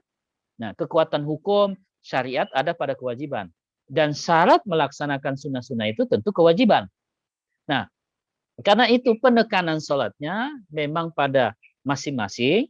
Kemudian ada pengarus utamaan penempatan posisi sholat malam. Ya, untuk menghidupkan jiwa kita. Nah, banyak hal-hal yang berkaitan dengan keutamaan sholat malam. Di situ yang ingin dibangun. Adapun konteks bersama-sama jamaah itu adalah konteks bagaimana kita membangun kerjasama, ya, membangun satu sistem di dalam rumah kita, ya kebersamaan dan saling menantikan, saling menunggu, saling mensupport sehingga kita bisa. Nah, tapi penekanannya memang bagaimana kita bisa khusyuk atau tidak khusyuk, saya kira kembali kepada masing-masing. Itu penekanannya. Karena sholat berjamaah itu dalam rangka menggabungkan orang-orang dalam satu peristiwa sholat, misalnya dalam konteks keluarga, tetapi yang digabungkan itu adalah kekuatan dari jiwa masing-masing kan ya. Nah, karena kalau ada satu tidak khusyuk, satu khusyuk, yang khusyuk tidak akan menanggung yang tidak khusyuk. Yang tidak khusyuk akan mengalami kerugian sendiri kan. Itu tidak ada beban di dalam pelaksanaan sholat jamaah dalam kaitannya dengan tumaknina, kaitannya dengan tawadjuh. Ya. Kaitannya dengan pelaksanaan sholatnya ya tanggung jawabnya imam. Tapi itu tidak dalam konteks kebersamaan. Nah, karenanya kebersamaan itu baik dalam berjamaah untuk bagaimana kita bisa saling menunggu, bisa saling mensupport dan sebagainya. Tapi pada intinya juga akan kembali kepada individu yang sholat ya. Bagaimana bisa tawadjuh, bagaimana disebutkan. Maka saya menyarankan, bangunlah pertama kali disiplin-disiplin sebelum kita berjamaah itu adalah membiasakan bangun sholat malam, bangun sholat tahajud. Ingat yang kita bicarakan bukan hanya bicara tentang dimensi pelaksanaannya, tapi bagaimana melihat sholat sebagai sumber spiritualitas, sebagai sumber yang imajinatif di dalam menemukan yang disebut kematian sebagai kehidupan jiwa. Dan di dalam pembahasan irfan, sholatlah sebagai jalan mi'raj kita untuk menemui kematian sebelum mati. Itu yang bisa saya jawab. Terima kasih banyak. Baik Ustaz, terima kasih. Ini ada pertanyaan Selanjutnya dari Asrul dari Buton. Pertanyaan adalah, bagaimana peran anak atau buah hati dalam keseimbangan ayah dan ibu? Lalu yang kedua dari Rela menanyakan, tadi dikatakan apa yang diucapkan dalam sholat berasal dari hati. Kalau dari yang diucapkan dikenakan ke hati itu bagaimana ya Ustadz? Lalu ada Pak Sudirman, seperti yang dikatakan Ustadz tadi bahwa spiritual sholat salah satunya ialah tumanina, yang artinya ketenangan, dan yang utama dari ini adalah seluruh lisan dan perbuatannya berkiblat pada hati. Jika hati sebagai kiblatnya, bagaimana dengan akal, Ustadz? Karena biasanya ada pertentangan dalam kalbu kita. Itu Ustadz, ada 3 pertanyaan. Mungkin bisa langsung dijawab Ustadz. Terima kasih. Ya, bismillahirrahmanirrahim. Terima kasih banyak. Kalau anak itu kan buah hati, jadi bersama-sama. Karena itu anak itu pastilah hasil perkawinan namanya kan ya. Kalau perkawinan berarti akal memasuki hati. Maka secara teori anak itu adalah kesempurnaan perjumpaan akal dan hati. Karena itu pastilah harus anak itu adalah manifestasi cinta dan kasih sayang kedua orang tuanya yang telah melakukan perkawinan akal dan hati. Maka anak adalah refleksi dari perjalanan hubungan kedua orang tua. Maka anak pastilah secara teori menjadi fungsi pemersatu kedua orang tua. Anak menjadi satu fungsi yang mengeratkan kedua orang tua. Nah, nanti ketika kita besar sebagai anak, tugas kita bagaimana mengeratkan kedua orang tua kita, bagaimana membahagiakan kedua mereka, tidak melihat dan memisahkan mereka. Sekalipun misalnya mereka sudah bercerai, tapi status sebagai ibu dan ayah tidak pernah hilang kan ya? Nah, karena itu mereka harus menjadi, anak ini menjadi pancaran dari perkawinan akal dan hati, maka anak merefleksikan 2 kekuatan itu. Kekuatan akal dan kekuatan hati, dan anak itu mengalami keseimbangan akal dan hati. Nah, kalau anak tidak mengalami keseimbangan hati, berarti secara teori tidak ada perkawinan itu di dalam pengertian batin ya, hanya dalam perkawinan fisik. Sehingga anak hanyalah sebagai satu proses reproduksi biasa, hanya hubungan seksual dan ritual-ritual orang yang berkeluarga saja ya, hanya hubungan sembangga terus cepat punya anak, kemudian jalani tugasnya. Tidak ada satu dimensi spiritual yang dalam mereka menghubungkan jiwanya dengan anak-anak mereka. Maka anak itu adalah isu penting dalam pertautan kedua orang tuanya. Makanya kan anak itu diajarkan dalam Al-Quran, dalam agama kita, tidak boleh berkata kasar terhadap kedua orang tuanya, sekalipun berkata ya. Nah, itu kira-kira satu gambaran imajinatif menunjukkan bahwa memang anak ini harusnya dihasilkan dari cinta dan kasih sayang. Nah, kalau kita pahami secara kosmologi, kalau anak berkata kasar kepada kedua orang tuanya, maka orang tuanya harus mengevaluasi dirinya. Kenapa anak saya kasar sama saya? Ini kan buatan saya, ini cerminan saya. Nah, karenanya bebannya kembali kepada kedua orang tuanya. Karena itu adalah produksinya kan, hasil kerjasama ayah dan ibu. Ketika Quran mengatakan anak tidak boleh berkata kasar kepada kedua orang tuanya, bahkan sekalipun. Kalau anak itu berkata kasar, maka siapa yang harus dikritik? Apa yang harus mengevaluasi dirinya? Akhirnya kembali juga bapak. Akhirnya anak, kalau bahasa Makassarnya, patotoai sama saya. Akhirnya anak ini kurang ajar sama saya. Padahal anak itu harusnya cerminan dari didikan kedua orang tuanya. Jadi kita sebagai orang tua ketika anak kita berkata jangan mereka kemudian dihabisin, dikecam habis-habisan. Karena dia adalah pancaran hubungan suami dan istri, ayah dan ibu. Karena mereka kasar, berarti itu adalah evaluasi kritis bahwa kedua orang tuanya pada proses seperti itu harus melihat bahwa ada yang belum bagus yang dia bentuk pada usaha untuk membimbing anaknya semaksimal mungkin. Karena anak itu dibentuk dengan cinta dan kasih sayang. Kalau dia tidak memancarkan cinta, maka pancaran anak itu dari mana? Ada pancaran dari luar, dari makhluk-makhluk asing, bukan dari bapak dan ibunya, itu yang berbahaya.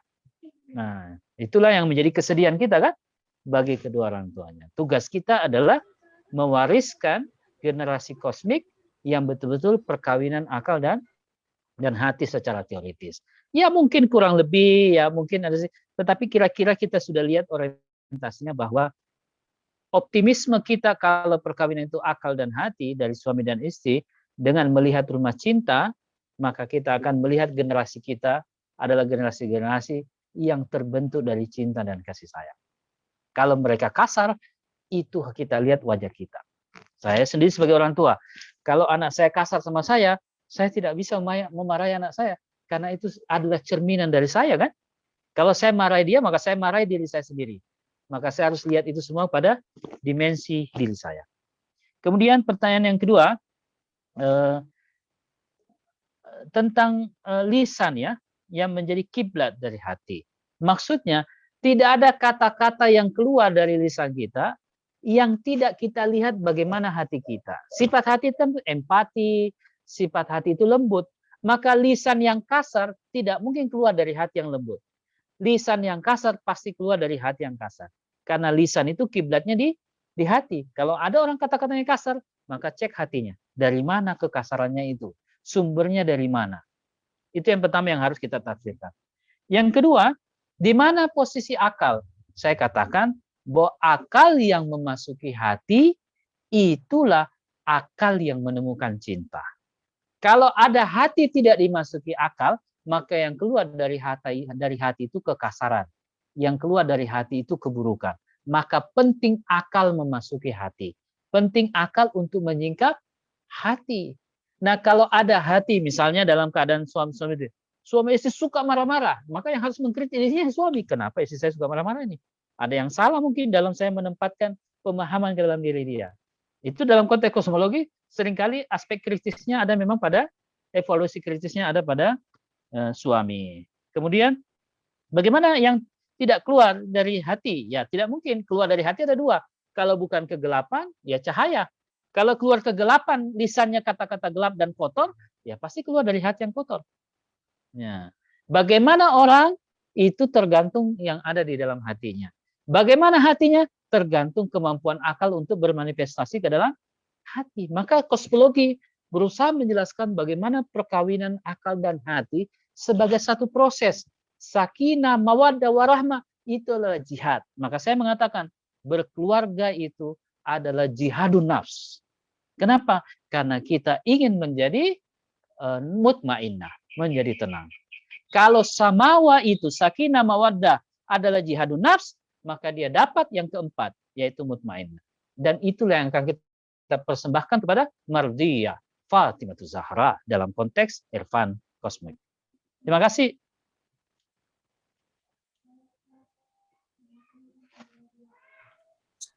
Baik Ustadz, mengingat waktu sudah lewat, jadi kita tutup saja pertanyaannya, dan mungkin bagi yang ingin bertanya, kita akan lanjutkan di grup kosmologi perempuan dan irfan kematian, di mana pertanyaan dapat diberikan di sana dan Ustadz dapat menjawab, dan kita dapat berdiskusi bersama seperti biasa. Kita akan ketemu lagi dengan kajian ketiga di 2 minggu yang akan datang ya Ustadz. Baik, terima kasih atas perhatian dan partisipasi sahabat semuanya. Terima kasih pada Ustadz, dan kita sama-sama tutup kajian ini dengan membaca hamdalah. Alhamdulillahirabbil alamin. Terima kasih Ustadz atas ilmunya, insya Allah bermanfaat bagi kita semua. Wabillahi taufiq wal hidayah. Wassalamualaikum warahmatullahi wabarakatuh.